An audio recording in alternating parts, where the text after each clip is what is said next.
Hi, welcome back to another edition of Max and Nicky 1000th Time Reactions. Where we react to a song after listening to it for our 1000th time. We release 3 videos a day. Every day. So make sure to hit that subscribe button. And turn on post notifications. So you don't miss out on this great content of ours. That's right. Mm-hmm. So what are we going to listen to right now, Max? We're going to listen to In the Air Tonight by Phil Collins. Obviously, we've listened to this song so many times before.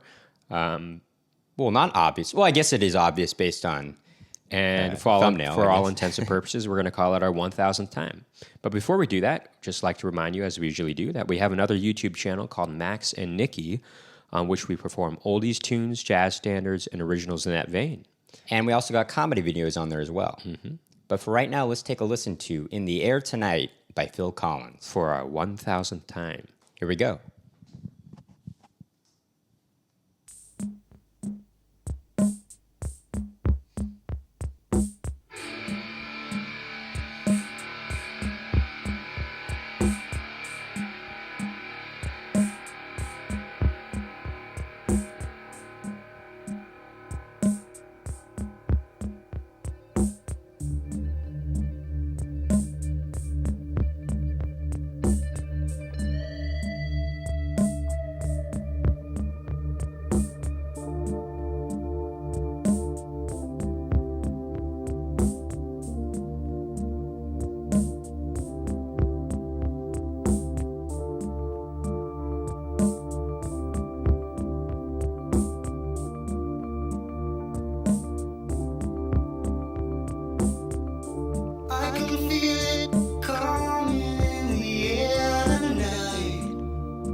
Well, if you told me you were drowning, I would not lend a hand.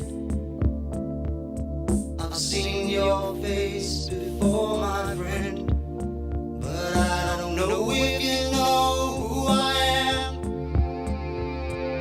Well, I was there and I saw what you did. I saw it with my own 2 eyes. So you can wipe off that grin. I know where you've been. It's all been a pack of lies. And I can feel it coming in the air tonight. Oh Lord. Well, I've been waiting for this moment for all my life. Oh Lord.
Show, but the pain still grows. Some stranger to you and me. I can feel it coming in the air tonight. Oh Lord. But I've been waiting for this moment for all my life.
Wow, wow. What a great song. I mean, what an awesome song. A very experimental song to be a hit song. Well, that's what the 80s were so cool. I think the 80s just were such a cool experimental decade for music. Sure. By the way, I just want to apologize for rubbing my eye during, while we were listening, if that was distracting at all. My allergies are kind of kicking in right now. That's okay. But but I gotta say, the 80s are so cool. And I think obviously part of the reason was a lot of innovation that was happening in music, with in digital music, digital manufacturing of music in the late 70s that carried into the 80s, and and this is early 80s, 81. And I mean, this is 81, by the way. But it's interesting that Genesis. Obviously, we all know that Phil Collins was the drummer for Genesis. Mm-hmm. They started off as a prog rock band. So, and the later they kind of grew more into like a pop rock band essentially.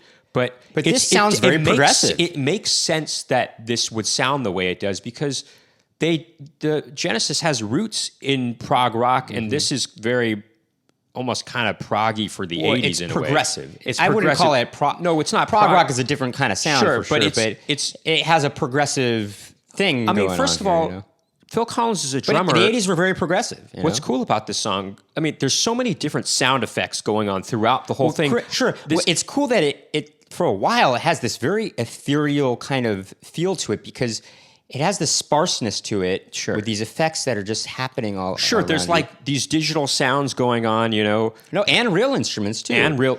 There's the electric guitar in the back. Electric guitar, which is like you hear, it almost sounds like it's really far away, Yeah, which is what I'm really saying cool. in the very back. Yeah, It's interesting. You heard it very back. I heard it very way in front of me. That's how I heard it. Like it was way in front of me. Well, I kind of heard it behind me.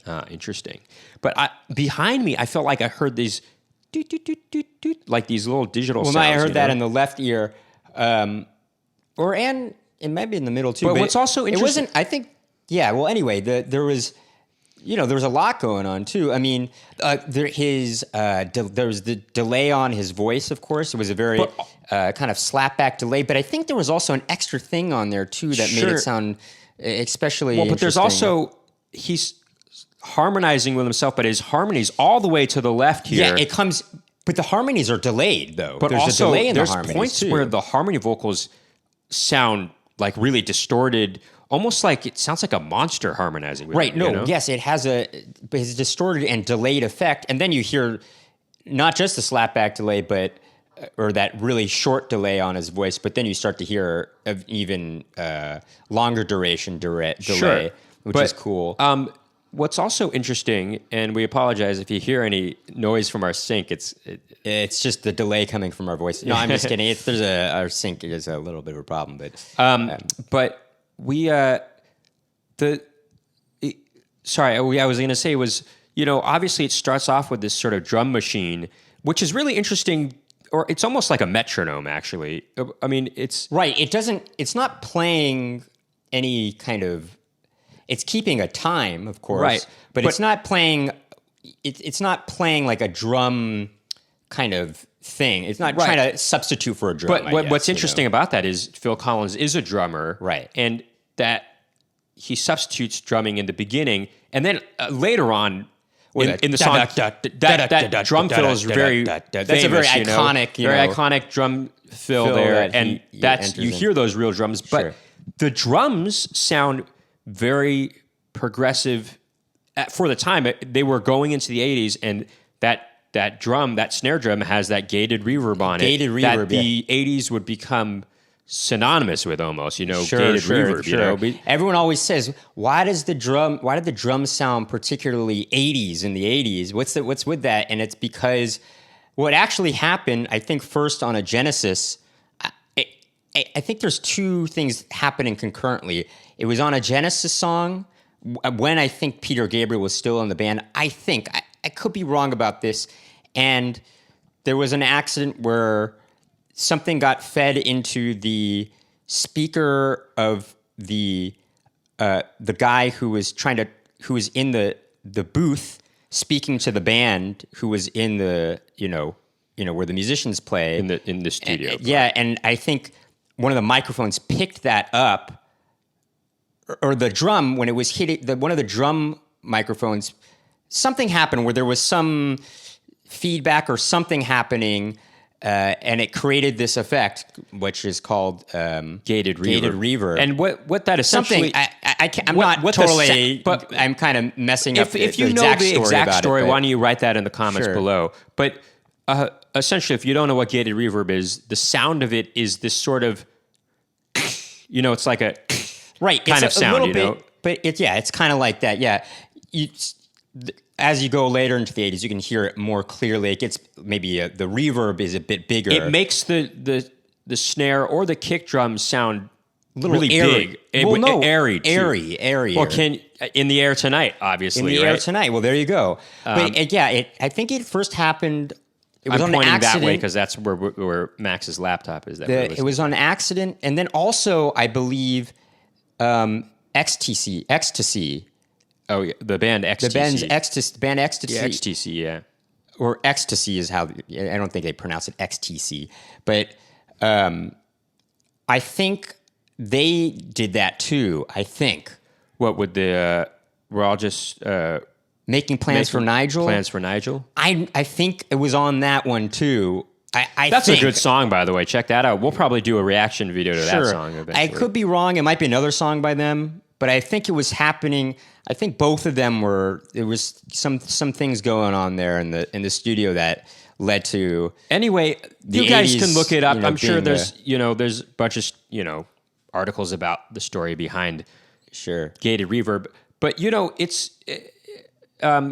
it's a great song. It's catchy too, and it's just amazing that this song was a hit song. It is catchy, but the production is so experimental, right? Don't you think so, Max? Yeah, sorry, I was just looking up a little bit more about the I know, but reverb. But people can look that up themselves. Sure. What do you got to just read it and then tell them that? I know, but I'm interested. Sure, I know, but look it up after the video. Sure. Just great song all around, and it's just the sound effects kind of build up more and more throughout the song, which is kind of cool. Which leads to that. I love that big crescendo part, it's like and you think it's going to enter, you think that part's going to enter in with a big moment, but then it doesn't. It fools you. It's like a fooled. Also, sometimes his voice, climax. His voice, it's like fed through some kind of vocoder or something like that, where it almost sounds robotic, almost like his voice becomes an instrument. Oh yeah, it could be one of those things. But. Also, I really like that it's this very long fade out too, Yeah, it's a very long fade out. But it's not just a long fade out. It's a fade out where it gets quieter and quieter, just, even till the way end. Even at the very, very end, you still can hear traces of something. And somebody might, a mixer today might just quickly just fade it out at the end there. But even that little bit, it's so effective, even it is, especially if you're listening with, some pretty good headphones. You don't have to spend a whole lot to get some pretty good headphones, I'd say, I mean, sure. I think if you just shell out about, $90, $100, that's not too bad, and you get some pretty good headphones. You can, these are monitor headphones, but if people want to just get a good pair of headphones, it'd probably be cheaper, Sure. Just like headphones for listening, No, I know. Well, anyway, it makes me think the track we were actually listening. I wonder if that was a remaster because, boy, did that fade out until the most minuscule sound could be heard. Sure. Which I feel like that was not that common in the 80s, was it? I mean, I feel like they wouldn't have heard as well back then. Well, right? This is the early 80s. Even still, then more so, Well, anyway, we could go on about this song, but you guys, it's a great song. There's a lot you can talk about it, and there's a bunch of literature about this song if you're more interested in checking out the backstory behind this song. But I think that's going to do it for this reaction video. If you like what you heard and saw today, please hit that subscribe button and turn on post notifications to find out about more Max and Nicky reaction videos. Please keep tuning in.